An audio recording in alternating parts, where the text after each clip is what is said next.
Kenny mentioned, and this was very important for us in planning this ceremony, is the fact that the chairs don't ever do this alone. And one of the privileges is having the managing directing team that works with you. And mine is up here, Nash, Kelly, and Tiffany. They are my left and right arms. They are being supportive. They are speak for me and with me. And I really appreciate all of you going along this ride and being willing to say yes when I call. Thank you.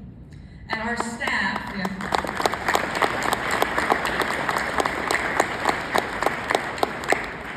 So our staff in the room, if you all at least would stand, I think we've maybe clapped for the back. There we go, Bridget is back there too.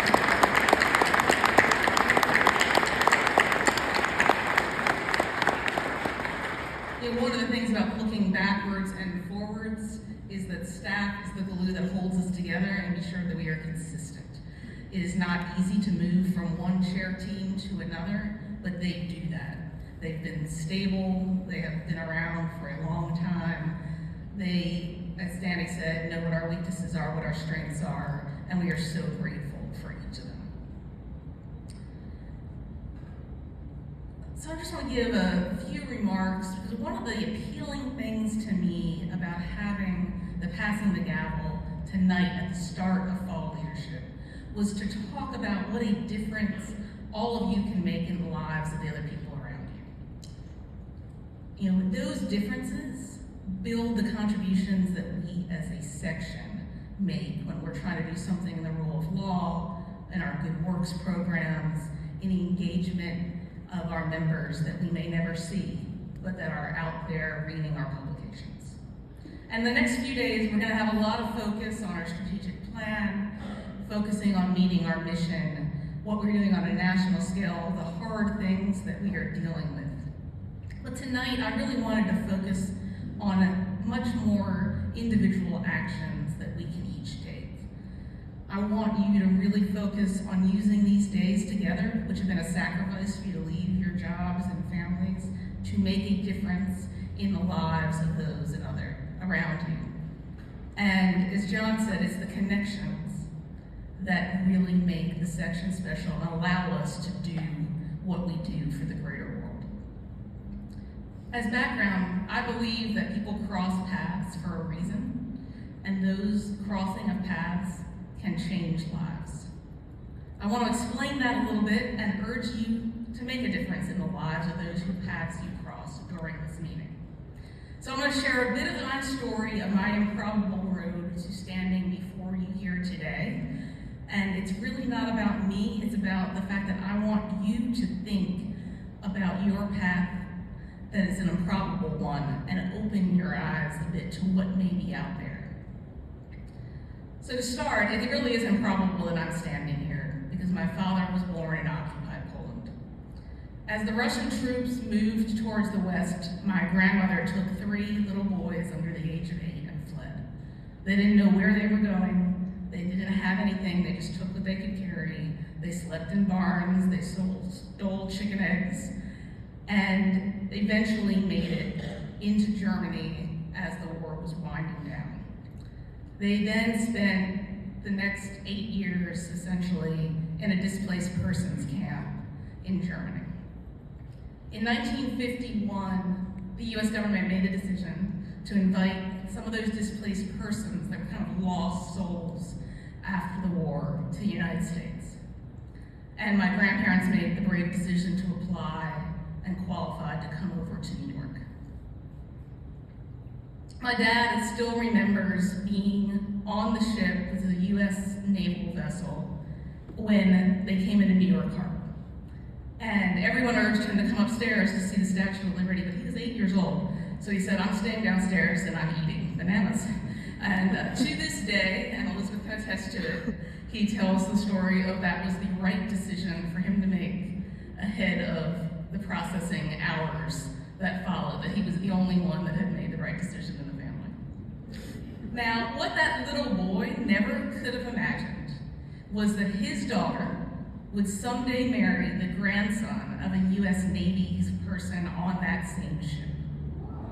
So I'll pause a minute because it does take a little while to sink in, kind of get goosebumps every time that we think about it.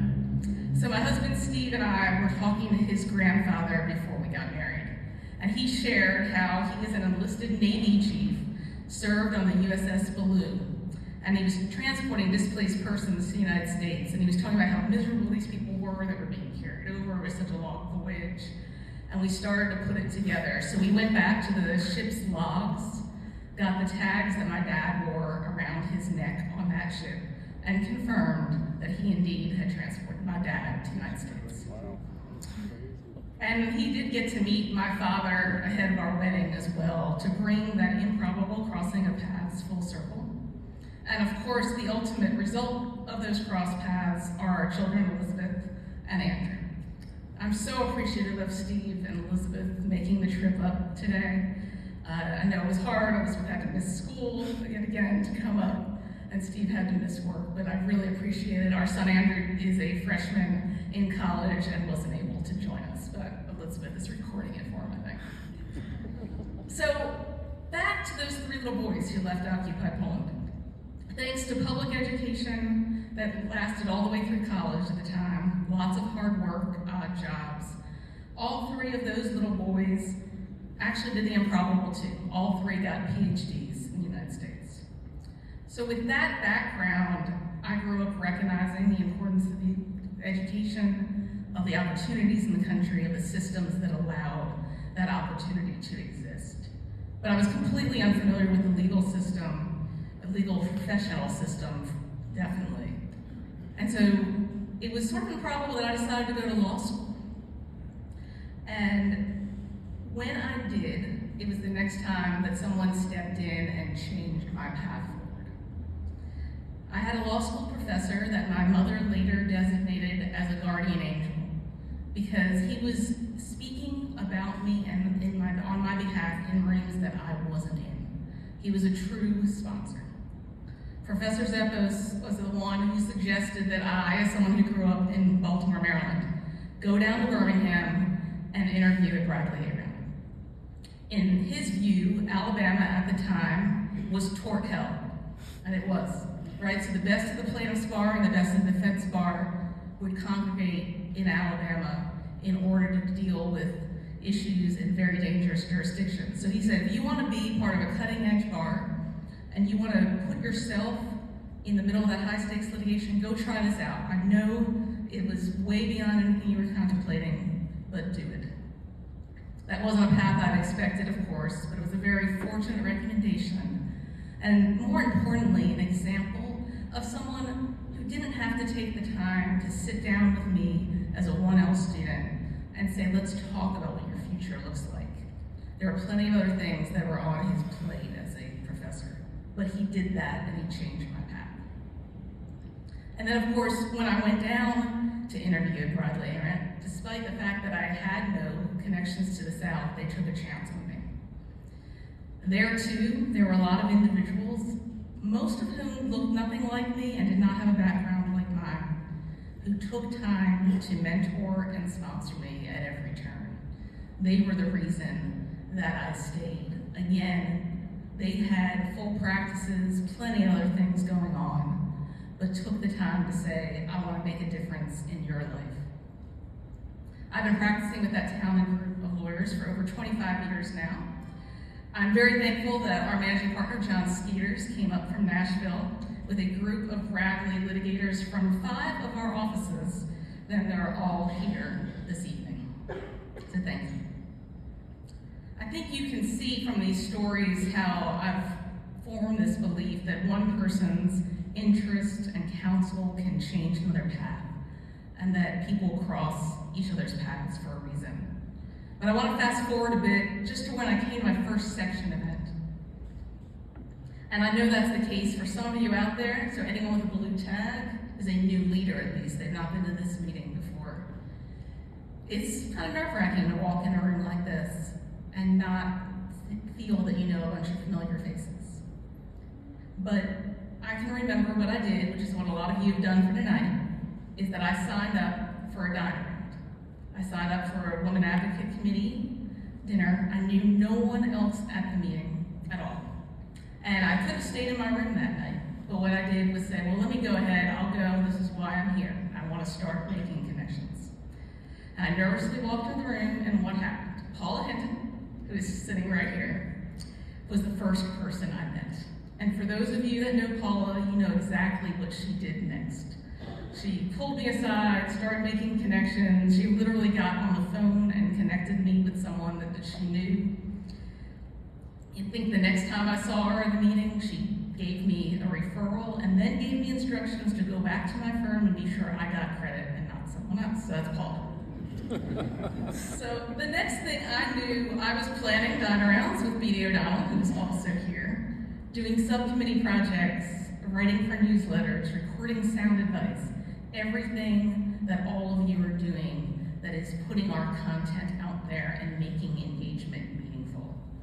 Most importantly, I found a group of mentors and friends from across the country who this day would drop anything for each other professionally or personally.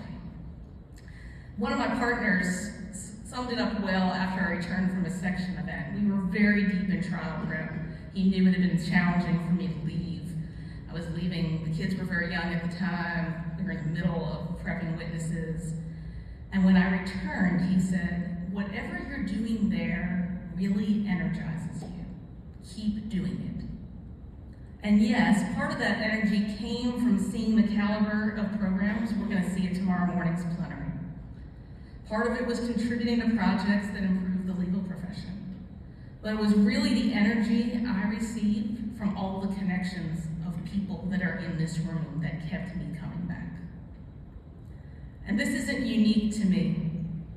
When the section lost longtime leader and legal superstar Joanne Epps last month, I saw our leaders raw grief. It wasn't just that she was an exceptional trial lawyer, advocate, friend that we lost too soon. It was that through doing meaningful work together in the section, friendships had formed. We had leaders whose children went to the funeral last week, and that their lives had been enriched by the connection with Joanne and by crossing her path.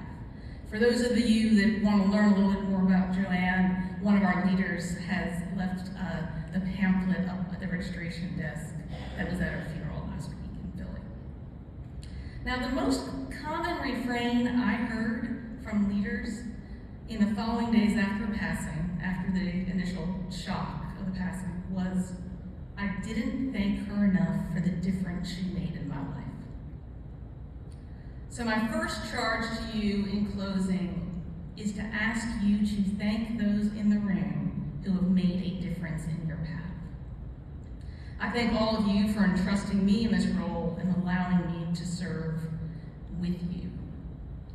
And my second charge is to recognize that our connections make a difference and to please act on that. Each of you in this room has the ability to be the spark that Paula was to me, to make a connection that leads to someone at this meeting having a more fulfilling professional and personal life going forward.